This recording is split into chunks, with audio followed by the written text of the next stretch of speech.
제가 글을 쓰는 거를 막 좋아하는 거는 아니지만 이제 제가 하는 일 때문에 이렇게 막 글을 많이 써야 할 때가 종종 있어요. 특별히 이제 그냥 막 끄적끄적 쓰는 게 아니라 뭐 학술 같은 거, 아카데믹 페이퍼 이런 거를 교수님 지도 아래 이렇게 써야 될 때가 있는데, 이때 글 쓰는 게 정말 힘든 때가 있어요. 언제냐면 제 눈에는 막 완벽한데 교수님 손에만 들어가면 막 빨간 줄을 막 이렇게 그시는 no 이렇게 하시는 거예요. 그래서 맨날 피드백을 받을 때마다 막 이렇게 막 겁나고 막 그런 경우, 지금도 그렇게 겁나고 있는데, 왜 그러냐면 이제 글을 써보신 분은 아실 거예요. 한 번이라도 한 군데를 고치는 거는 그것만 고치는 걸로 끝나는 게 아니라 그것 때문에 그 다음 것도 고쳐야 되거든요. 그래서 그냥 한 군데만 고치는 것이 아니라 전반적으로 이제 그 아이디어를 재구축, 리쉐이핑 할 그런 상황이 오기 때문에 시간과 노력 이런 거를 감안했을 때 이제 그런 것 때문에 이제 두려움에 떠는 거죠. 하나 고치라 그러면 이거 어떻게 이렇게 하는데, 제가 오늘 말씀을 준비하면서 이 경험이 떠오른 것은 신앙 또한 재구축 혹은 리쉐이핑 혹은 교정의 과정이 참 많이 필요하다는 것을 확인했기 때문입니다. 이것이 왜 필요하냐 하면 우리가 주님의 뜻을 다 알기에는 너무나 부족한 존재들이기 때문입니다. 이런 기도도 많이 하시고 신앙생활 하신 분들, 이런 분들이 있을 거예요. 어떤 이렇게 삶을 살아가다 기도도 많이 하고 그러다가 뭐가 딱 주어졌어요. 주어졌는데 이걸 보고 이게 주님의 뜻인가? 이게 그런가 보다 생각했다가 나중에 보니까 그게 아닌 거예요. 번복해야 되는 거죠. 그게 아니었네. 그런 것들을 한두 번쯤은 경험을 해 보셨을 거예요. 사실 이런 현상들은 우리만의 것들이 아닙니다. 성서에 나오는 대부분의 인물들도 이 주님의 뜻을 이해하는 거, 완전히 받아들이는데 시험이나 어떤 도전에 직면하곤 했어요. 예를 들어서 예수님의 제자들을 한번 생각해 보자고요. 예수님이 제자들한테 많이 얘기했던 게 뭐냐면, 나 죽을 거야, I'm going to die, 이렇게 얘기를 했어요. 나 crucify 당하고 너네들 구원하기 위해서 죽어야 돼 그랬는데, 이 제자들은 그 의미를 몰랐어요. 예수님 왜 죽어요? 예수님 도대체 왜 죽어야 돼요? 심지어 피를 있죠? 베드로는 그거 말이 돼요? 예수님은 막 화를 내고 그런 적도 있었어요. 무슨 얘기냐면 그 십자가 사건의 깊은 하나님의 계획을 인간의 이 제자들의 머리로 이해할 수가 없었던 것입니다. 때문에 우리 신앙의 재구축, 그러니까 주님의 뜻에 맞게 우리의 삶과 생각을 바꾸어 나가는 과정은 예수님을 믿는 삶에 가장 필요한 부분, 무조건 따라오는 어떤 필연적인 결과임을 우리가 얘기해 볼 수 있을 거예요. 저는 오늘 이 부분에 대해서 잠시 생각해 보고자 해요. 특별히 바울과 예수님의 제자였던 가룟 유다 한번 들어보셨을까요? 제가 또 얘기했어요. 가룟 유다의 삶을 비교해 보면서 생각해 보고자 합니다. 여러분들 바울 누군지 아시죠? 최민희 기자님 바울 누군지 아시죠? 제가 제일 편하게 불러줘보세요. 바울 선생님 감옥에도 갇히고 예수님 전하고 막 열정적으로, 어떻게 보면 지금 우리가 철치 파운데이션을 세워놓은 사람이 바울이라고 생각할 수도 있어요. 이방인들에게 복음을 전했던, 주이시들이나 젠탈, non-Jewish people한테 처음 복음을 전했던 사람이 이 바울이었기 때문에 이렇게 되게 중요한 역할을 한, 그래서 바울이 쓴 책도 신약 성경에 되게 많죠. 그런데 이 바울에 대해 인생에 조금 아시는 분들은 기억하시는 게 있을 때 것이에요. 조금 젊었을 때, 이 바울이 좀 젊었을 때는 이렇게 예수님을 좋아하는 사람이 아니었어요. 예수님을 싫어하고 예수님을 믿는 사람들을 정말 죽기까지 미워했던 사람이 이 바울이, 그때 이름은 사울이라고 해요. 한 가지 우리가 생각해 볼 것은, 예수님을 싫어했던 시절에 바울이 하나님과 관련 없는 사람이 아니었다는 거예요. 하나님을 믿는 사람이었어요. 누구보다 신앙에 열정적이었고 하나님의 일에 앞장서는 사람, 신앙이 있는 사람이었어요. 그랬던 그가 예수님을 믿는 사람들을 박해하고 죽이고자 했던 이유는 그 예수님을 통한 하나님의 계획을 그 당시에 이해하지 못했기 때문입니다. 주변에서 아무리 예수님 믿는 사람들, 야, 예수님은 하나님의 아들이고 예수님을 통해서 우리가 구원받을 수 있어 라고 얘기를 바울에게 막 이렇게 해도 그 시대의 바울은 이해할 수가 없었습니다. 어떤 자기가 세워놓은 신앙관, 어떤 자기가 세워놓은 하나님에 대한 것이 너무나 확고하게 쌓여져 있어서 하나님의 그 새로운 계획이 비집고 들어갈 자리가 없었던 것입니다. 예수님의 제자였던 가룟 유다도 바울과 비슷한 상황에 놓였어요. 여러분, 가룟 유다가 누군지는 아시죠, 집사님? 누구죠? 예수님 팔아먹은 놈.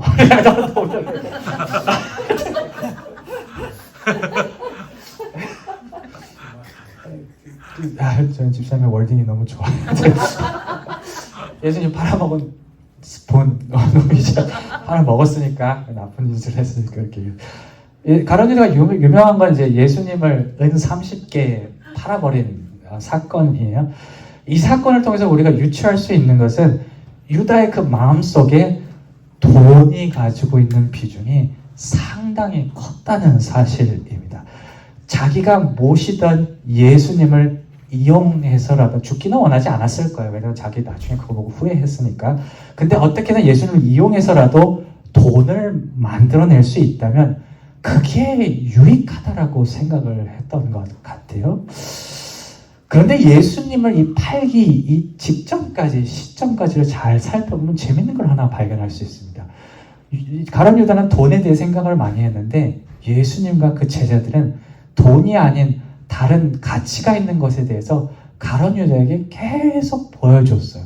영원한 생명을 가치를 가지고 있는 것은 돈이 아니라 예수님이야.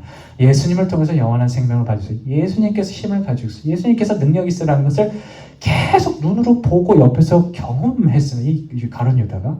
그런데 이 하나님의 놀라운 계획이 유다의 마음속에 들어가지 못했어요. 왜 그러냐면 물질이 중요하다라는 생각을 중심으로 만든 자신의 인생관이 너무나 확고했기 때문에 그 하나님의 계획이 들어가지 못했습니다.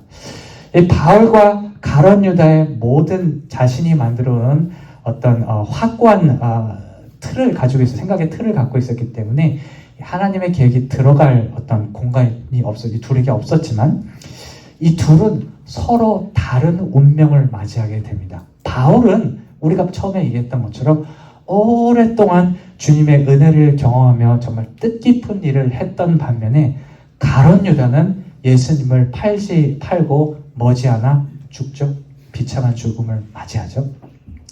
이 유사한 상황 가운데 있던 이 둘에게 극명한 차이를 만들었던 것은 다름이 아니라 바로 재구축, reshaping이었습니다. 바울은 자기가 가지고 있던 생각과 신앙관을 수정하고 재구축해갖고 하나님의 계획이 들어올 수 있게 만들었던 반면에 가룟 유다는 돈에 대한 자신의 생각을 끝까지 놓지 못했어요. 재구축에 실패한 것이죠. 물론 바울에게 있어서 이 재구축의 과정, 리쉐이핑의 과정이 쉬운 것은 아니었습니다.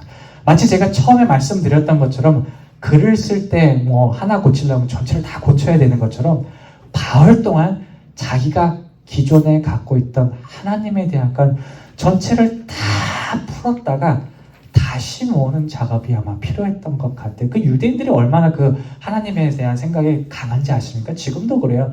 only God이에요. 예수님에 들어갈 자리가 없어요. 유일신 하나이기 때문에. 유대인 바울도 마찬가지였어요. 하나님은 한 분이지 어떻게 예수님이 하나님의 아들이 있어? 이건 신성모독이야라는 생각이 있었는데 그거를 다 풀어 헤치고 다시 조립해야 했을 거예요. 실제로 본문 9절은, 오늘 본 9절 말씀은 바울이 예수님을 만나고 예수님을 중심으로 자기 생각을 재구축되기까지 3일 동안 먹지도 못하고 마시지도 못했다고 나와요.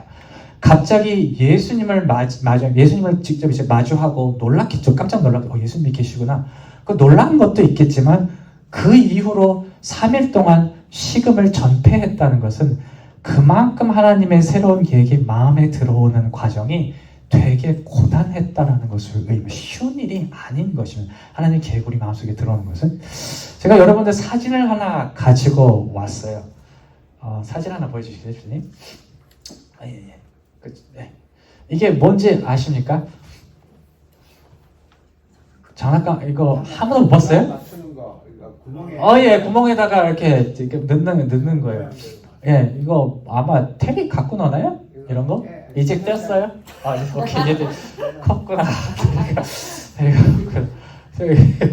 저희 애들 옛날에 덴티스트 오피스, 덴탈 오피스 가면 이거 갖고 많이 놀았는데 이게 이제 뭐냐 하면은 이제 뚫린 구멍의 모양에 맞게 이제 그걸 블럭을 넣어야 들어갈 수 있어요. 원형으로 뚫린 동그란 데는 동그란 거를 이제 넣어야 되고 사각형으로 뚫린 곳은 사각형 모양을 이렇게 넣어야 되죠. 근데 맞지 않는 조합을 하면 이렇게 오른쪽 사진처럼 이렇게 걸려버려요. 이렇게 툭 걸려버리고 안 들어가고 무조건 물론 힘으로 누르는 애들도 있는데 저희 애들이 그랬는데 힘으로 누르면 들어가긴 들어가는데 그러면 안 되죠. 그렇게 노는 건 아니에요. 제가 이 사진에서 보이는 것처럼 우리의 신앙의 모습을 이제 생각해 본 거는 우리의 신앙의 모습도 하나님께서 때에 따라 바꾸시기를 원한다라는 생각이 들더라고요. 그러니까 원형과도 같은 상황 속에서는 우리가 이 동그란 마음을 가지기를 원하시고 세모와 같은 상황 속에서는 우리가 세모와 같은 어떤 마음을 가지기를 원하시는 거예요. 뭐 간단히 말해서 이런 것이요. 내가 예수님의 사람으로서 정의감에 불타서 정말 옳은 것을 말하고 다니는 것이 주님의 일을 하는 거야 라고 그렇게 생각하고 살아갔는데 어느 순간인가 하나님께서는 잠잠히 듣는 것을 원하시는 거예요. 반대로 마찬가지예요. 나는 잠잠히 조용히 이렇게 주님이 원하시는 거 따라가는 게 맞다고 생각하는데 어느 순간 하나님께서 내게 목소리를 내기를 원하시는 것과 마찬가지입니다. 이 주님이 인도하시는 상황에 따라 우리의 생각과 마음을 재구축하기를 원하시는 것인데 우리가 이것을 잘 하지 못하면 계속 부딪혀요. 덜그럭덜그럭거려. 구멍에 블럭이 들어가지 않는 것처럼 이렇게 덜그럭덜그럭거리고 들어가지가 않습니다. 이런 신앙은 생기가 없어요. 기쁨도 없고요. 왜냐하면 주님이 원하시는 마음과 생각으로 주님의 길에 섰을 때에만 보여지는 그 은혜를 맛볼 수가 없기 때문입니다. 거기까지 가지 못하는 마치 가룟 유다처럼 예수님께서 좋은 것을 보여주시고 경험하게 하셔도 그게 전혀 마음에 와닿지가 않는 거예요. 그래서 이렇게 돼버리는 거예요. 때문에 우리는 예수님을 만나고 신앙을 완전히 재구축했던 바울처럼 우리의 생각을 하나님께서 원하시는 모양으로 이렇게 바꿀 수가 있어야 돼요. 물론 재구축의 과정이 고단할 수가 있어요. 때로는 내가 사랑하는 것들을 내려놔야 할 수도 있고, 때로는 내가 자랑스럽게 생각했던 것들을 내려놔야 될 수 있고, 때로는 내 자존심을 내려놔야 할 수도 있습니다. 때문에 바울처럼 몇 날, 며칠을 고민을 할 수 있어요. 내가 왜 이걸 이렇게 해야 돼? 이렇게 고민할 수가 있어요. 그러나 이런 어려움과 더불어 기억해야 할 것은 이런 재구축의 과정 이후에 은혜가 반드시 주어진다는 사실입니다.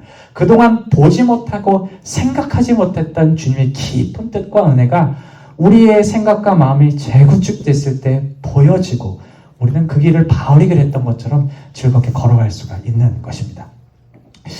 최근에 저도 제가 가야 할 길과 신앙에 대해서 잠시 이렇게 생각해보는 시간을 가졌어요. 제가 목사라고 하고 잘하는 것 같지만 저도 답이 없을 때가 있어요. 제가 그동안 나름대로 주님께 기도해서 이렇게 사는 게 맞아 이렇게 생각해 왔는데 어떤 계기로 인해서 그거를 좀 뒤집어 봐야 하는 그런 상황에 다 내려놓고 다시 한번 생각해 봐야 하는 상황에 놓이면 이게 맞는가? 이 길로 가야 되는 게 맞는가? 이렇게 생각해 볼 과정에 놓였는데 처음에는 말이죠. 진짜 꽉 막힌 것 같고 답답하고 이게 답이 안 나오더라고요. 기도를 해도 감사합니다 이런 기도가 아니라 주님 도대체 뭡니까? 주님 어떻게 합니까? 어떻게 해야 돼요? 질문밖에 안 나오더라고요. 그냥 그렇게 멍하니 앉아서 이렇게 질문만 하고 이런 기도들을 했어요. 그러면서 이제 제가 기존에 생각했던 것들을 싹 풀어놓고 다시 처음부터 한번 처음부터 다시 생각해보자 이렇게 쌓아가는 시간을 가졌는데 한 2, 3주 정도 지났을 때 하나님께서 길을 보여주시는 겁니다. 길이 보이더라고요. 없는 것 같은데 하나 둘씩 이렇게 해가면 되겠다라는 것들을 보여주시더라고요. 그러면서 이런 생각이 이랬구나. 이래서 하나님께서 나에게 이런 걸 보여주셨구나. 내가 이렇게 가면 되겠구나. 라는 그런 생각이 들면서 제가 다시 한번 힘을 얻을 수 있는 그런 시간을 제가 최근에 또 가졌습니다. 그리고 말씀을 정리할게요. 우리의 생각과 어떤 계획들을 지웠다가 다시 쓸 준비를 늘 하고 살아가야 되는 것이 신앙인의 길이 아닐까요? 어떻게 보면 주님의 입장에서는 답답할 수도 있어요. 이쪽으로 가기만 하면 그 목적지에 나오는데 우리가 자꾸 다른 길로 이렇게 새길로 빠지는 걸 보면 답답하실 수도 있어요. 근데 한 가지 분명한 것은 주님은 우리를 늘 기다리시는 분이라는 사실입니다. 그리고 우리가 제대로 된 방향에 들어섰을 때 반드시 우리를 반겨주시는 분이 예수님, 하나님이라고 성서는 그렇게 얘기하고 있어요. 왜냐하면 주님은 우리를 사랑하시기 때문입니다. 우리 모두가 이 주님의 사랑을 기억하면서 신앙의 재구축의 과정을 통해 은혜의 길을 계속 걷기를 주님의 이름으로 축원합니다.